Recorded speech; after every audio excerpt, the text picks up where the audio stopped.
ये सब तब शुरू हुआ जब यू एक नया व्यक्ति मेरे बॉस के अधीन काम करने आया, जिसे उसने एक सुंदर और भयानक दोनों की पहली प्रेमिका के रूप में देखा। लेकिन जब उसे पता चला कि मैं वास्तव में एक अनाड़ी लड़की हूं जो अपनी भावनाओं को छिपा नहीं सकती, तो सब कुछ बदल गया।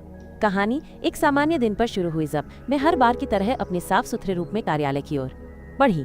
जैसे ही मैं कार्यालय में दाखिल हुई, सबने मुझे पहचान लिया और मेरी उपलब्धियों को 7वें आसमान पर पहुंचा दिया। लेकिन मैंने तुरंत अपनी सारी ठंडी हवा खो दी जब मैं सुरक्षा द्वार से नहीं गुजर सकी। प्रकाशन कार्यालय के अंदर हर कोई अपने लक्ष्य को प्राप्त करने के लिए कड़ी मेहनत कर रहा था। काम करते हुए वे एक दूसरे को सुप्रभात कहते थे और मैं भी, लेकिन थोड़ी अधिक ठंडी आवाज में। जब मैं काम कर रही थीरे नाम की एक सहकर्मी बुरी खबर लेकर आई। उसने कहा कि उन्हें कार्यक्रम के लिए जॉनी की सिम्स को नहीं बुलाया गया था और मुझसे पूछा कि अब क्या करना चाहिए। मैंने उसे ठंडे ढंग से कहा कि यह उसकी जिम्मेदारी थी, लेकिन फिर भी उसे घटना के लिए तुरंत एक विकल्प खोजने का सुझाव दिया, जैसे कि बोनी, ब्लू और रेन बहुत आभारी दिखी। उसके बाद मैं कोसुके नाम के एक और सहकर्मी से मिलने गई ताकि उसे कुछ सामग्री दे सकूं और वो भी मुझे धन्यवाद दिया। लेकिन जाने से पहले मैंने उसे उसके गंदे डेस्क के लिए डांटा और उसे तुरंत साफ करने को कहा। तभी बॉस एग ने मुझे ऊपर बुलाया और जैसे ही मैं चली गई, सहकर्मियों ने फुसफुसाया कि मैं कितनी ठंडी और डरावनी थी, भले ही मैं हमेशा खड़ी रही। बॉस एग ने मुझे सूचित किया कि एक नया व्यक्ति आने वाला है और वो चाहता है कि मैं उस व्यक्ति का मार्गदर्शन करूं। उन्होंने कहा कि यह नया व्यक्ति बहुत अच्छा है और उसने प्रवेश परीक्षा में उच्चतम अंक भी प्राप्त किए हैं, इसलिए वह चाहता है कि मैं विभाग का नेतृत्व करने वाले के रूप में उस व्यक्ति का मार्गदर्शन करूं।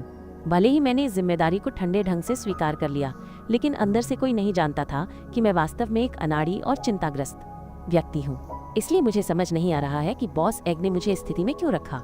भले ही मैंने कार्यालय में एक अलग और दुर्गम लड़की की छवि बनाने की कोशिश की, फिर भी मुझे समझ नहीं आ रहा है कि मैं अचानक किसी की प्रेमिका कैसे बन गई। आश्चर्यजनक रूप से नया व्यक्ति कार्यालय में दिखाई दिया। उसने देर से आने के लिए माफी मांगी, समझाते हुए कि वो अपना इंटर्न डेस्क साफ कर रहा था और अपना नाम यू बताया।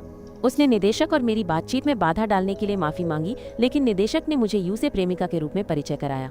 यू ने व्यक्त किया कि वो मेरे मार्गदर्शन में काम करने के लिए उत्सुक है, और जबकि मैंने लापरवाही से जवाब दिया, दिल की गहराई में मैंने स्वीकार किया कि वो एक अच्छा लड़का है, इसलिए मैं उसे सलाह देने की पूरी कोशिश करना चाहता था। मैंने यू को ऑफिस का चक्कर लगाया, हमारे उत्पादों से शुरुआत किया, समझाते हुए कि कंपनी मूल रूप से वीडियो गेम बनाती थी, लेकिन अब वो एक्शन फिगर और फिल्में भी बनाती है। फिर मैंने उसे हमारी डेस्क दिखाई, एक दूसरे के बगल में। इसके बाद किचन, कॉफी मशीन, बाथरूम और यहाँ तक कि स्नैक्स जो हम बिजनेस ट्रिप से लाते थे। मैंने कहा कि वो स्वतंत्र रूप से खा सकता है। मुझे लगा कि मैंने सब कुछ पर्याप्त रूप से प्रस्तुत कर दिया है और उसने दौरे के लिए मुझे धन्यवाद दिया, या कहते हुए कि वो और पूछेगा यदि उसे किसी चीज़ की आवश्यकता हो। लेकिन बाद में जब मैं काम कर रहा था, यू मेरे बगल में बैठा और मुझे बुलाया। उसने कहा कि उसे पता नहीं था कि उसे क्या करना है।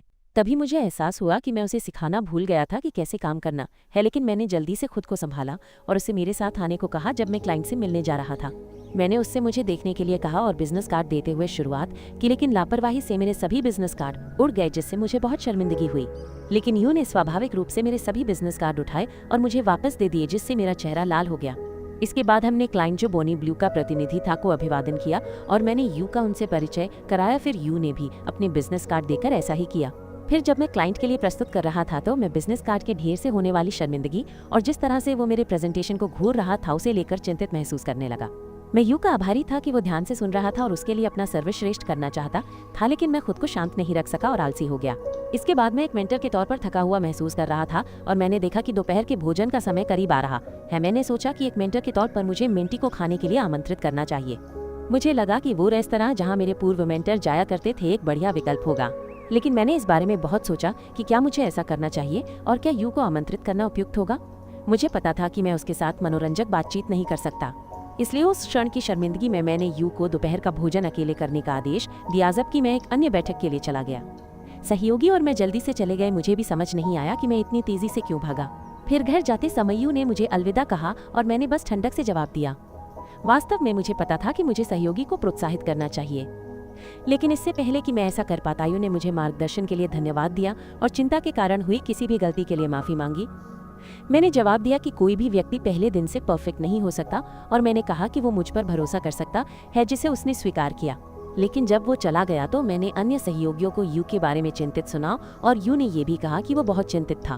फिर घर जाते समय मुझे एहसास हुआ कि मैं कितना भयानक हूँ और मुझे एक भरोसेमंद वरिष्ठ बनने की जरूरत है। इसलिए मैंने यू के साथ अधिक सीधा होने का फैसला किया। अगले दिन जब यू अन्य सहयोगियों से बात कर रहा था, मैं प्रकट हुआ और उसे मेरे रास्ते से हटने के लिए कहा। लेकिन जब मैं अपने डेस्क पर बैठा तो मुझे लगा कि मैंने पहले ही उनका गर्मजोशी से अभिवादन कर दिया था। थोड़ी देर बाद मैंने यू को एक ग्राहक के लिए एक प्रस्ताव बनाने का काम सौंपा। उससे मेरे पुराने प्रस्तावों से सीखने के लिए कहा, लेकिन आदेश देते समय मैंने उसे दोपहर के भोजन के लिए आमंत्रित करने का फैसला किया।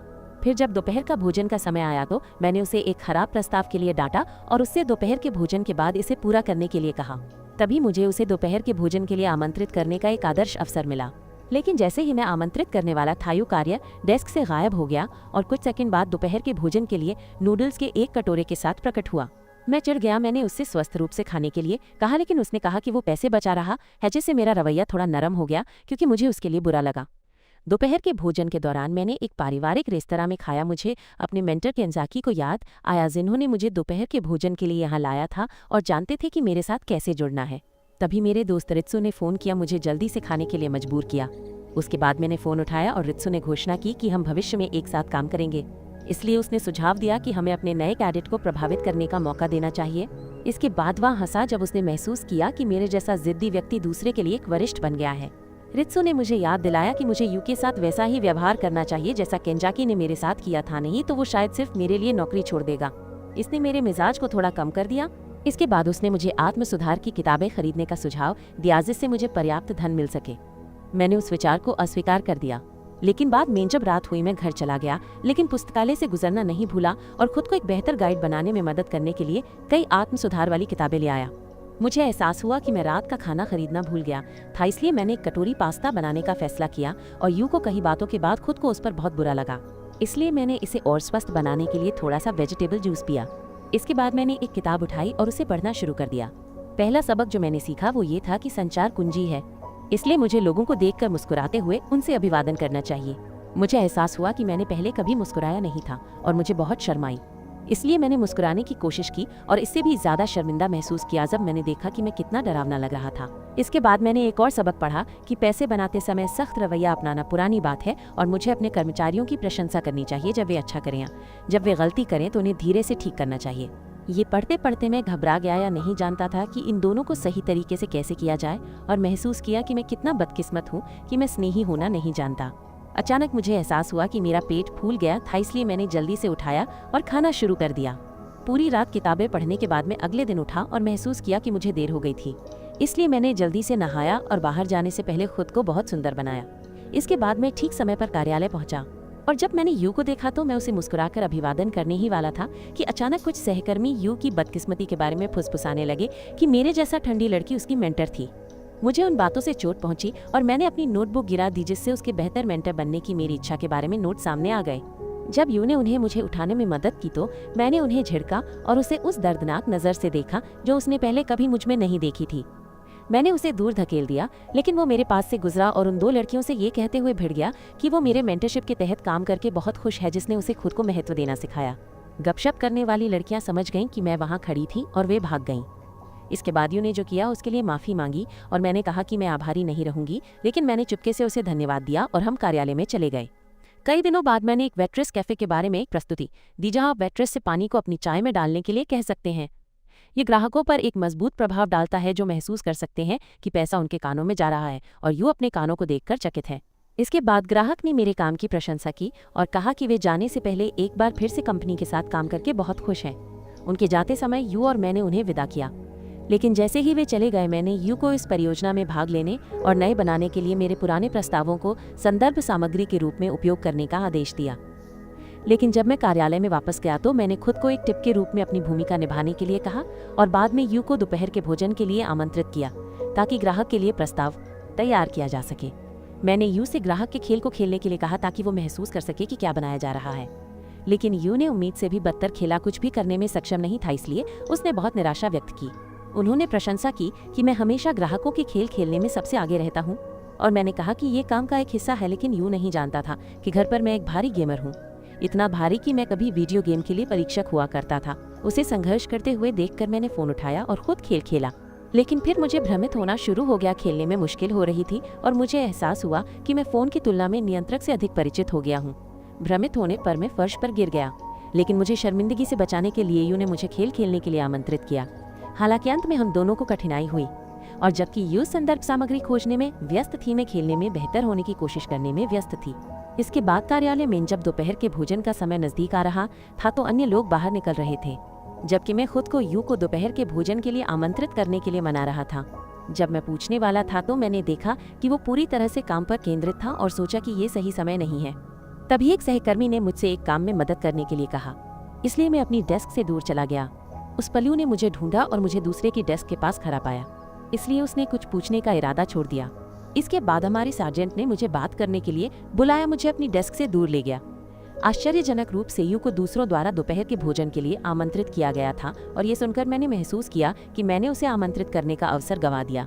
उस समय जेक मुझे एक बड़ी जिम्मेदारी सौंपने ही वाले थे, लेकिन मैं यू पर बहुत ज्यादा ध्यान केंद्रित करने की वजह से सुन नहीं पाया। लेकिन यू ने कहा कि उसने अपना दोपहर का भोजन लिया हुआ है, जिससे मुझे थोड़ी राहत मिली। जेब जवाब का इंतजार कर रहे थे और मैंने बस हाँका दिया, ये जाने बिना कि मैंने किस बात पर सहमति जताई थी। इसके बाद मैं यू के पास गया, लेकिन मुझे एहसास हुआ कि मैं उसे दोपहर के भोजन के लिए नहीं बुला सकता क्योंकि वो अपना भोजन साथ लाया था। मैंने इसके बारे में सोचने के अलग अलग तरीके और समय के बारे में सोचना शुरू कर दिया, लेकिन जितना अधिक मैंने सोचा मुझे एहसास हुआ कि मैं उस पर दबाव डाल रहा था। अप्रत्याशित रूप से यू ने अपना इंस्टेंट नूडल का डिब्बा निकाला और जब मैंने उसे देखा तो मैं उसे घूरने लगा और यू को एहसास हुआ कि उसने गलती की है। उसने अगले महीने बचाने का वादा किया। हालांकि मैंने एक मौका देखा और यू से कहा कि मैं उसे दोपहर का भोजन कराऊंगा, उसके सभी इनकारों को अस्वीकार करते हुए। मैंने उसे मेरे पीछे आने का आदेश दिया, या कहते हुए कि एक बड़े के रूप में मेरा कर्तव्य ये सुनिश्चित करना था कि वो अच्छी तरह से खाए। अंत में हम उस रेस्तरां में पहुंचे जहां मैं पहले आया था और मैं यू को अपने साथ दोपहर के भोजन के लिए ले जाने में बहुत खुश था, ठीक उसी तरह जैसे मेरे पूर्व बड़े केंजाकी ने मुझे खाने पर ले जाया था। पहले केंजाकी ने मुझे एक बड़े के रूप में बहुत कुछ सिखाया था, लेकिन वो अक्सर वो काम भी करता था जो एक छोटे को करना चाहिए, जैसे मेरे लिए पानी लाना। मैं यू के लिए ऐसा ही बड़ा बनना चाहता था, लेकिन आश्चर्यजनक रूप से यू ने पहले से ही दोनों के लिए पानी ले लिया था, एक छोटे की अच्छी भावना को दर्शाते हुए। इसके बाद हमने ऑर्डर दिया, लेकिन जब मैंने देखा कि यू ने केवल सबसे सस्ता ऑर्डर दिया तो मैंने उसे अपना आधा हिस्सा दे दिया। उसने खाया, कहा कि ये बहुत स्वादिष्ट था और मेरा धन्यवाद किया, जिससे मैं थोड़ा असहज हो गया। मैंने तुरंत यू से पूछा कि उसे क्यों बचाना पड़ रहा था, लेकिन फिर मुझे एहसास हुआ कि ऐसे पूछना असभ्य था। हालांकि यू ने जवाब दिया कि उसने मॉडल किट खरीदे थे जो उसका शौक बन गया था और इसने उसके सारे पैसे खत्म कर दिए थे। उसे लगा कि ऐसे शौक रखने वाले वो वाकई निराशाजनक था, लेकिन मैंने उसे आश्वस्त किया कि उसे जो पसंद है वो रखने में कुछ भी गलत नहीं है, जिससे उसका मूड ठीक हो गया। लेकिन मैंने उसे अपने स्वास्थ्य का ध्यान रखने की भी चेतावनी दी। बाद में घर पर मैंने गेम खेलना जारी रखा और उसमें महारत हासिल कर ली, जिससे मुझे संतोष की भावना मिली। फिर मैंने रात का खाना ढूंढा, लेकिन गेम खेलने में व्यस्त होने की वजह से मैं अपने लिए कुछ भी खरीदना भूल गया, इसलिए अंत में ये इंस्टेंट नूडल और जूस ही था। अगली सुबह मैं काम पर पहुंचा, पूरी रात जागने के कारण थोड़ा थका हुआ था, लेकिन मुझे विश्वास था कि मैं यू के किसी भी खेल संबंधी प्रश्न में मदद कर सकता हूँ। फिर दफ्तर में मैं चाहता था कि यू मुझसे पूछे था कि मैं केंजाकी की तरह बन सकूं, जिसने मेरे शुरुआती दिनों में मेरी बहुत मदद की थी। जैसा कि केंजाकी ने मुझसे कहा था, मैंने यू से कहा कि अगर उसे कुछ भी पूछना हो तो वो मुझसे पूछे, और यू ने मेरे प्रस्ताव के लिए मुझे धन्यवाद दिया। लेकिन आश्चर्य की बात है, उसने कहा कि वो खुद संभाल लेगा और मेरी चिंता के लिए धन्यवाद दिया। मैं उसे देखता रहा, उम्मीद कर रहा था कि वो मुझसे कुछ पूछेगा, लेकिन जब मैंने फिर से जांच की तो उसने मुझे आश्वासन दिया कि सब कुछ ठीक है। इसके बाद मुझे चिंता हुई कि मैंने एक डरावना माहौल बना दिया होगा, जिससे यू मुझसे पूछने से हिचकिचा रहा होगा, और मुझे पछतावा हुआ कि मैं कल उससे और अधिक खुलकर बात नहीं कर पाया। इसलिए मैंने उसे दोपहर के भोजन के लिए फिर से आमंत्रित करने का फैसला किया। इस बार मैं उसे दिखाऊंगा कि मैं कितना अच्छा मेंटर हूँ। लेकिन जब मैं ऑफिस लौटा तो मैंने गलती से सुना कि दूसरे लोग यू को दोपहर के भोजन के लिए आमंत्रित कर रहे थे और उसने मुझसे भी साथ चलने का अनुरोध किया। दूसरे लोगों ने मना कर दिया, कहते हुए कि मैंने कभी भी उनके निमंत्रण स्वीकार नहीं किए और मुझे अकेले खाना पसंद है। जब वे लिफ्ट में घुसे तो मैं जल्दी से भाग गया और मुझे एहसास हुआ कि मैंने उसे दोपहर के भोजन के लिए आमंत्रित करने का अवसर गंवा दिया है। इसलिए मैंने अकेले दोपहर का भोजन किया, स्वीकार करते हुए कि यू अपने काम में बहुत कुशल है, और खुद से सवाल करते हुए कि क्या मैंने उसे जो कुछ भी सिखाया वो व्यर्थ था। तभी मुझे एक ग्राहक का फोन आया और उसी समय यू और दूसरे लोग गुजर रहे थे। यू ने मुझे फोन पर एक ग्राहक के साथ व्यस्त बातचीत करते हुए देखा और हैरान लग रहा था। आज रात सभी के जाने के बाद यू ने काम करना जारी रखा और मुझसे कहा कि वो देर तक रहेगा। मैंने मदद करने की पेशकश की, लेकिन उसने आश्वासन दिया कि वो ठीक हो जाएगा। मैं नीचे तल पर गया, घर जाने की तैयारी कर रहा था, लेकिन फिर लौट आया कहकर कि मैं अपने अधीन कर्मचारी की देर तक अकेले काम करने का साक्षी नहीं बनूंगा। मैं धीरे धीरे वापस ऑफिस में गया, लेकिन यू ने मुझे बुलाया और मैंने बहाना बनाया कि मेरे पास भी बहुत काम है। मैं बैठ गया और जब मैंने घड़ी देखी तो मैंने सुझाव दिया कि हम घर चले, लेकिन यू ने मना कर दिया। उसने कहा कि मेरा प्रस्ताव उस तक पहुंच गया था। उसने मेरे उत्साह को देखा जब मैंने इसे पढ़ा, इसलिए वह खराब प्रस्ताव बनाकर मुझे निराश नहीं करना चाहता था। जब यू ने मुझे देखा तो मैं रो रहा था और मैंने जल्दी से कहा कि मेरी आंखें सूखी हैं। मैंने उसकी मेहनत की प्रशंसा की, लेकिन अगर वो बीमार हो जाता तो उसे डांटता। यू ने मुझे दोपहर के भोजन के लिए आमंत्रित करने के लिए धन्यवाद दिया। भले ही उसे पता था कि मुझे दूसरों के साथ खाना पसंद नहीं है, लेकिन मैंने उसे जल्दी से आश्वस्त किया कि मैंने ऐसा इसलिए किया क्योंकि मैं उसके साथ खाना चाहता था। मुझे एहसास हुआ कि मैंने क्या कहा था, लेकिन यू ने बस मुझे धन्यवाद दिया। काम खत्म करने के बाद यू डेस्क पर सो गया और इस मौके का फायदा उठाकर मैंने उसके अच्छे काम की सराहना की और उसे एक झपकी लेने का आश्वासन दिया। जब वो उठा तो वो भ्रमित था कि क्या हुआ था। मेरी कहानी यहीं समाप्त होती है। सुनिश्चित करें कि आपने चैनल को सब्सक्राइब किया है और नोटिफिकेशन चालू कर दिए हैं। वीडियो देखने के लिए धन्यवाद और फिर मिलेंगे।